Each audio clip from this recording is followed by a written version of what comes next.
నా జీవితంలో ప్రభుని నమ్మిన తర్వాత ఇంట్లో ఎంత పని ఉన్నా సరే కానీ మాది పెద్ద కుటుంబం, 16 మంది ఉంటాం మేము. 10 గంటలకు ఆరాధన కంటే 10 గంటలకు వెళ్ళాల. నేను లేచి కాలక్షేపం చేసేది, బంధకాలు కొట్టేది కాదు. నేను కూడా లేచి మా భార్యతో పని చేస్తారు. ఎందుకనగా చెప్తే నాకు ప్రతి ఆదివారం ఏమి చెప్తారు, పలానా టయానికి ఆరాధన చెప్తారు. ఆరాధన సమయానికి పోతేనే ఆశీర్వాదం ఉంటుంది. సమయానికి పోకపోతే మాత్రం ఆశీర్వాదం ఉండదు. 60-70 సంవత్సరాలైనా ఎంతైనా బ్లెస్సింగే. ముందు వస్తే ముందు ఆశీర్వాదాలు ఉంటాయి. గుర్తుపెట్టుకోండి.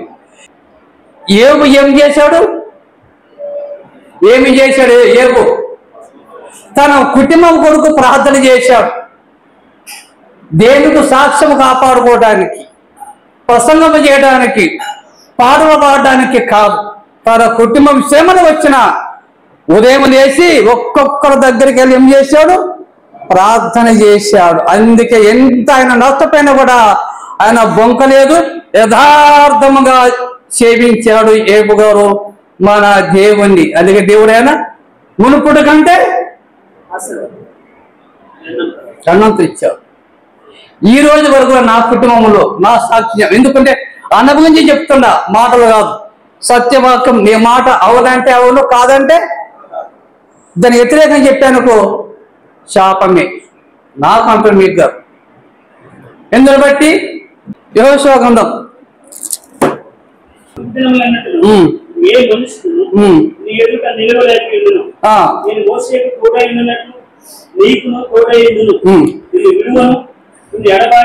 నిబ్బరము కలిగి ధైర్యముగా నుండుము. ఈ దేశము గురించి నిశ్చయముగా నీవు ఈ ప్రజలు స్వాధీనపరచుకుందు. అయితే నిబ్బరం కలిగి జాగ్రత్తపడి బహుధైర్యంగా నుండి నా సేవకుడైన మోషే నీకు ఆజ్ఞాపించిన ధర్మశాస్త్రం అంతటి చెప్పున నీవు ఓకే ఏం చేయాలంటే మోషేకి ఏమి ఇచ్చాడట?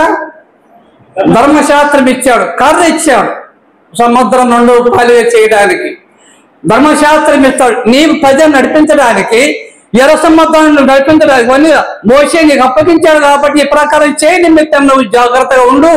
నీ ధర్మశాస్త్ర గ్రంథమును బోధింపక మారొద్దు. ఇక్కడ వచ్చి ప్రసంగం చేసేది నీ ఎక్కడ పోతాను నీకు మా యాకోబు నాకు తెలుసు. కానీ ఇక్కడ ఈ స్తంభం స్థాపించి ఎన్ని సంవత్సరాలు ఏది? నేనా 30 అనుకో, 30. అందుకే మనసులకి హృదయాలతో నీరు నిలవని చొట్టయినాయి, సినిపోయినా సంచుడైనాయి. వాక్యం మంచి నీవు అంతే. నేను నా చెప్తున్నా, వాక్యం బోధిస్తా, నీ సువార్త పాట పాడుతా అని చేస్తా, కానీ అనుసరించటం లేదు. వాక్యం వింటాం, ప్రతి ఆదివారం అన్ని వింటాం, చదువుతాం, కానీ ఏమిటి మా హృదయంలో చొట్టు నీరు నిలవ చొట్టు వలె ఉంటుంది. తర్వాత జీతం తీసుకొచ్చి చిరిగిపోయిన సంచిలో చిన్న మంద భయపడుకొని లూకా చూడండి 12:32 చదవండి. లూకా 12:32 వచ్చాను.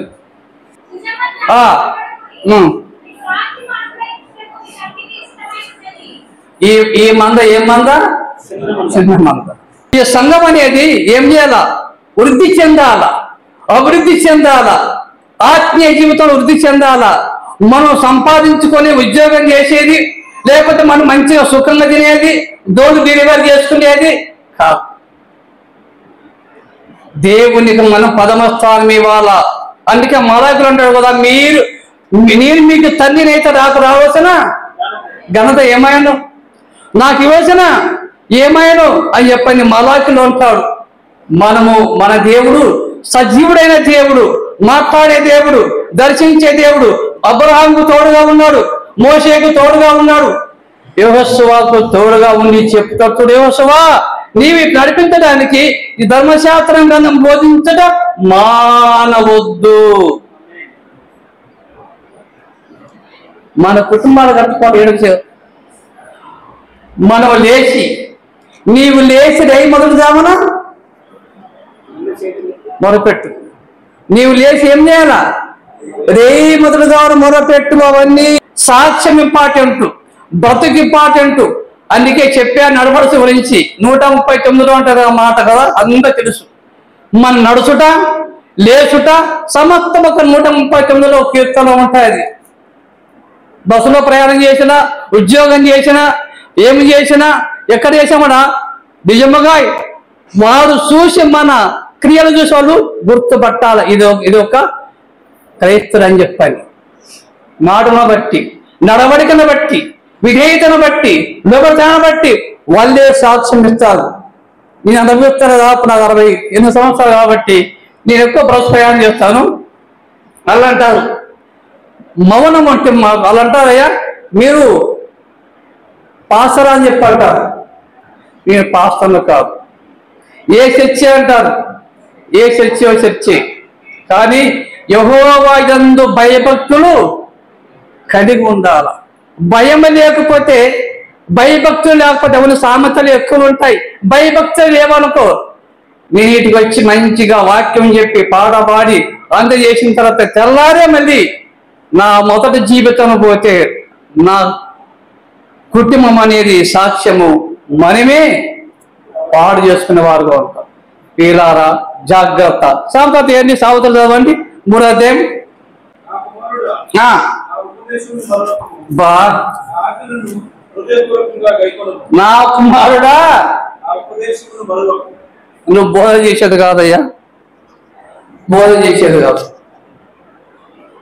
నీవు నడుచుట ఇందాక అయ్యగారు చెప్పారు 139లో అంటే కీర్తనలో ఏమని, మరి ఏమి చేసినా, ఎక్కడ నడిచినా, ఎక్కడ ఏం చేసినా ఏముండాలా? భయం ఉండాలా. భయం లేకపోతే మన బతుకుటి వ్యర్థమే. భయం ఉంది కాబట్టి ఆయన వచ్చాడు, పారిపోయినాడు. భయం ఉంది కాబట్టి చాలా దావి కూడా పారిపోయినాడు. భయం లేకపోతే ఏ పని జరగదు. మన కుటుంబాన్ని కట్టుకోలేం. యేసు ప్రభు 2వ మనము నిలవలేం. కాబట్టి ప్రియులారా, మనము యెహోవా యందు భయము పవిత్రంగా ఉంచుకోవాలి. ఆయన మాటలు ఆలకించాలి. ఎక్కడ రాసుకోవాలి మాటలు?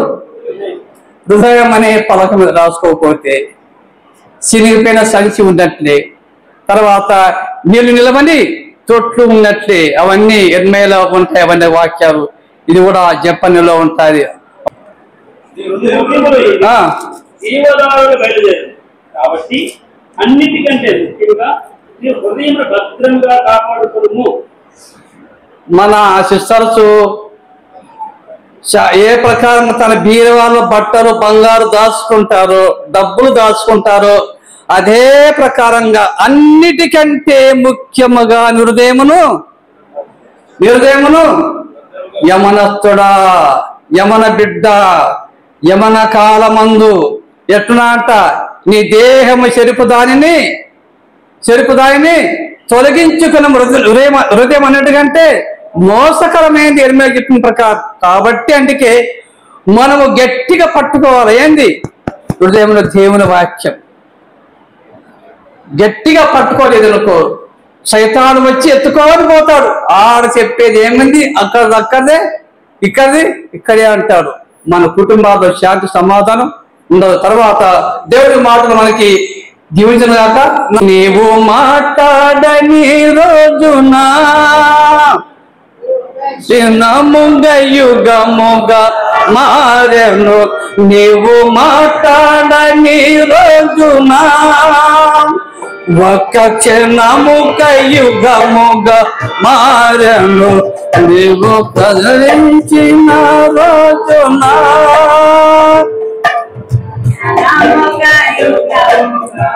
మారెను, విప్పిన రోజునా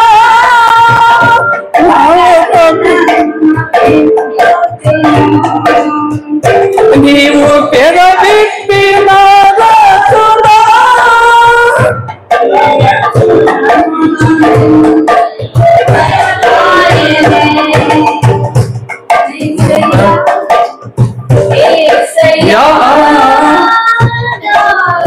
హృదయ స్వందన నీవే కదా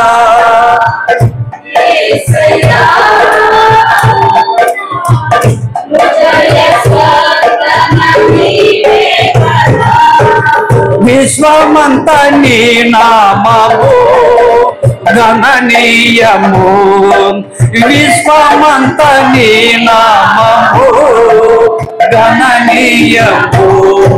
యేసు రక్తము రక్తము రక్తము, యేసు రక్తము రక్తము రక్తము, అమూల్యమైన రక్తము, పవిత్రమైన